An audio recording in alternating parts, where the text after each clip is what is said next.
Chapter 13. Do you believe in fairies? The more quickly this horror is disposed of, the better. The first to emerge from his tree was Curly. He rose out of it into the arms of Checo, who flung him to Smee, who flung him to Starkey, who flung him to Bill Jukes, who flung him to Noodler, and so he was tossed from one to another till he fell at the feet of the Black Pirate. All the boys were plucked from their trees in this ruthless manner, and several of them were in the air at a time, like bales of goods flung from hand to hand.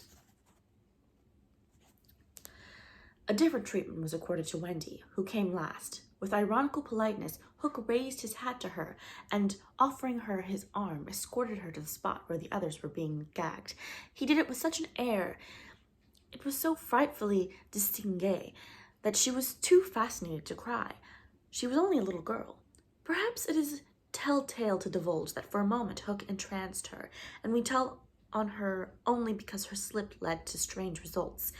Had she haughtily unhanded him, and we should have loved to write it of her, she would have been hurled through the air like the others, and then Hook would probably not have been present at the tying of the children, and had he not been at the tying, he would not have discovered Slightly's secret, and without the secret he could not have presently have made his foul attempt on Peter's life. They were tied to prevent their flying away, doubled up with their knees up close to their ears, and for the trussing of them, the Black Pirate had cut a rope into 9 equal pieces. All went well until Slightly's turn came, when he was found to be like those irritating parcels that use up all the string in going round and leave no tags with which to tie a knot. The pirates kicked him in their rage, just as you kick the parcel, though in fairness you should kick the string. And strange to say, it was Hook who told them to belay their violence. His lip was curled with malicious triumph, while his dogs were merely sweating, because every time they tried to pack the unhappy lad tight in one part, he bulged out in another. Hook's mastermind had gone far beneath Slightly's surface, probing not for the effects but for causes, and his exultation showed that he had found something. Slightly, white to the gills, knew that Hook had surprised his secret, which was this, that no boy so blown out could use a tree wherein an average man needs stick. Poor Slightly, most wretched of all children now, for he was in a panic about Peter, bitterly regretted what he had done. Madly addicted to the drinking of water when he was hot, he had swelled in consequence to his present girth, and instead of reducing himself to fit his tree, he had, unknown to others, whittled his tree to make it fit him. Sufficient of this, Hook guessed to persuade him that Peter at last lay at his mercy, but no word of the dark design that now formed in the subterranean caverns of his mind crossed his lips. He merely signed that the captives were to be conveyed to the ship, and that he would be alone. How to convey them? Hunched up in their ropes, they might indeed be rolled down the hill like barrels, but most of the way lay through a morass. Again, Hook's genius surmounted difficulties. He indicated that the little house must be used as a conveyance. The children were flung into it, 4 stout pirates raised it on their shoulders, and others fell in behind, and singing the hateful pirate chorus, the strange procession set off through the wood. I don't know whether any of the children were crying. If so, the singing drowned the sound, but as the little house disappeared in the forest, a brave, though tiny jet of smoke issued from its chimney, as if defying Hook. Hook saw it, and it did Peter bad service. It dried up any trickle of pity for him that may have remained in the pirate's infuriated breast. The first thing he did on finding himself alone in the fast-falling night was to tiptoe to Slightly's tree and make sure that it provided him with a passage. Then, for long, he remained brooding, his hat of ill omen on the sward, so that a gentle breeze which had arisen might play refreshingly through his hair. Dark as were his thoughts, his blue eyes were as soft as the periwinkle.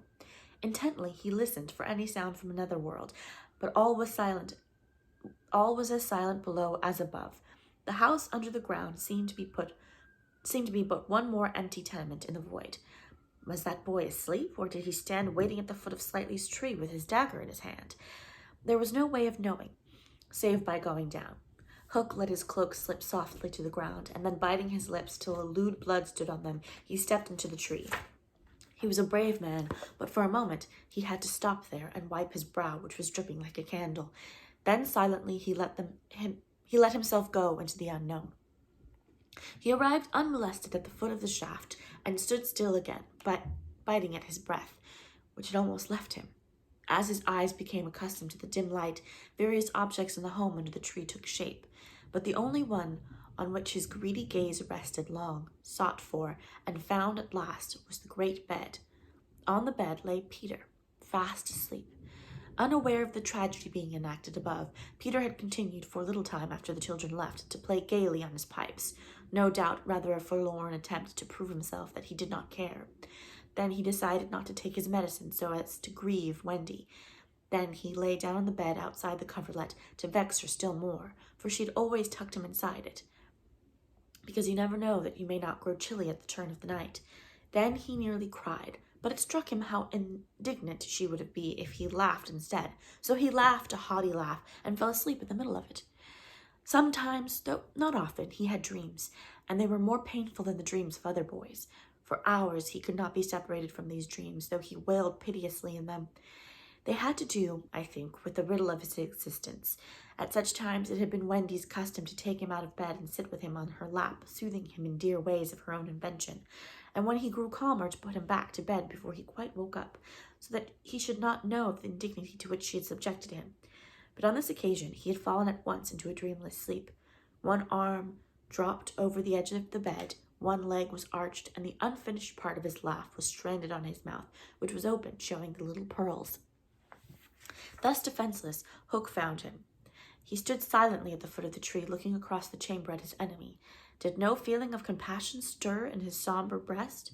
The man was not wholly evil. He loved flowers, I have been told, and sweet music. He was himself no mean performer on the harpsichord, and, let it be frankly admitted, the idyllic nature of the scene shook him profoundly. Mastered by his better self, he would have returned reluctantly up the tree, but for one thing. What stayed him was Peter's impertinent appearance as he slept. The open mouth, the drooping arm, the arched knee, they were such a personification of cockiness as taken together will never again, one may hope, be presented to eyes so sensitive to their offensiveness. They steeled Hook's heart. If his rage had broken him into 100 pieces, every one of them would have disregarded the incident and leapt at the sleeper. Though a light from the one lamp shone dimly on the bed, Hook stood in darkness himself, and at the first stealthy step forward he discovered an obstacle, the door of Slightly's tree. It did not entirely fill the aperture, and he had been looking over it. Feeling for the catch, he found to his fury that it was low down beyond his reach. To his disordered brain it seemed then that the irritating quality in Peter's face and figure visibly increased, and he rattled the door and flung himself against it. Was his enemy to escape him after all? But what was that? The red in his eye had caught sight of Peter's medicine standing on a ledge within easy reach. He fathomed what it was straight away, and immediately he knew that the sleeper was in his power. Lest he should be taken alive, Hook always carried about his person a dreadful drug, blended by himself of all the death-dealing rings that had come into his possession. These he had boiled down into a yellow liquid quite unknown to science, which was probably the most virulent poison in existence. 5 drops of this he now added to Peter's cup. His hand shook, but it was in exultation rather than in shame. As he did it, he avoided glancing at the sleeper, but not lest pity should unnerve him, merely to avoid spilling. Then, one long, gloating look he cast upon his victim, and turning, wormed his way with difficulty up the tree. As he emerged at the top, he looked the very spirit of evil breaking from its hole. Donning his hat at its most rakish angle, he wound his cloak around him, holding one end in front as if to conceal his person from the night, of which it was the blackest part, and muttering strangely to himself, stole away through the trees. Soft and cautious, but in that stillness it was sinister. Peter felt for his dagger till his hand gripped it. Then he spoke. "Who is that?" For long there was no answer. Then again the knock. "Who are you?" No answer. He was thrilled, and he loved being thrilled. In 2 strides he reached his door. Unlike Slightly's door, it filled the aperture so that he could not see beyond it, nor could the one knocking see him. "I won't open unless you speak," Peter cried. Then at last the visitor spoke in a lovely bell-like voice. "Let me in, Peter." It was Tink, and quickly he unbarred to her. She flew in excitedly, her face flushed and her dress stained with mud. "What is it?" "Oh, you could never guess," she cried, and offered him 3 guesses. "Out with it," he shouted, and in one ungrammatical sentence, as long as the ribbons conjurers pull from their mouths, she told of the capture of Wendy and the boys. Peter's heart bobbed up and down as he listened. Wendy bound, and on the pirate ship, she who loved everything to be just so? I'll rescue her, he cried, leaping at his weapons. As he leapt, he thought of something he could do to please her. He could take his medicine. His hand closed on the fatal draught. No! Shrieked Tinker Bell, who had heard Hook muttering about his deed as he sped through the forest. Why not? It is poisoned. Poisoned? Who could have poisoned it? Hook. Don't be silly. How could Hook have got down here? Alas, Tinker Bell could not explain this, for even she did not know the dark secret of Slightly's tree. Nevertheless, Hook's words had left no room for doubt. The cup was poisoned. Besides, said Peter, quite believing himself, I never fall asleep. He raised the cup. No time for words now, time for deeds, and with one of her lightning movements, Tink got between his lips and the draught, and drained it to the dregs.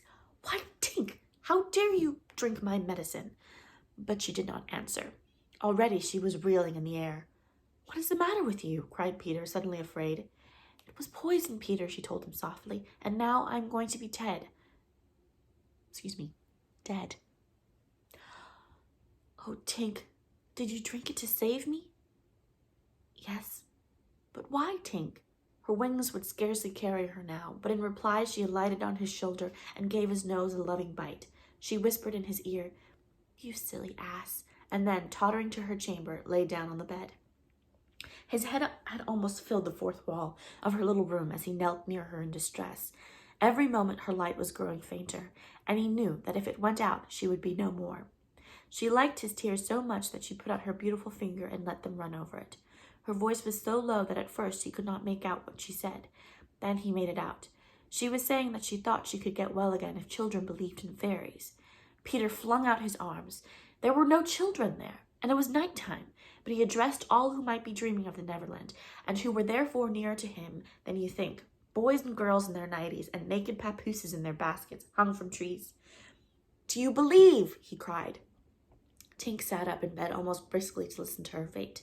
She fancied she heard answers in the affirmative, and then again she wasn't sure. What do you think? She asked Peter. If you believe, he shouted to them, clap your hands. Don't let Tink die. Many clapped. Some didn't. A few little beasts hissed. The clapping stopped suddenly, as if countless mothers had rushed to their nurseries to see what on earth was happening. But already Tink was saved. First, her voice grew strong. Then she popped out of bed. Then she was flashing through the room more merry and impotent than ever. She never thought of thanking those who believed, but she would have liked to get at the ones who had hissed. And now to rescue Wendy. The moon was riding in a cloudy heaven when Peter rose from his tree, begirt with weapons and wearing little else, to set out upon his perilous quest. It was not such a night as he would have chosen. He had hoped to fly, keeping not far from the ground so that nothing unwanted should escape his eyes, but in that fitful light to have flown low would have meant trailing his shadow through the trees, thus disturbing the birds and acquainting a watchful foe that he was astir. He regretted now that he had given the birds of the island such strange names that they were very wild and difficult of approach. There was no other course but to press forward in redskin fashion, at which happily he was an adept. But in what direction? For he could not be sure that the children had been taken to the ship. A slight fall of snow had obliterated all footmarks, and a deathly silence pervaded the island, as if for a space of nature stood still in horror of the recent carnage.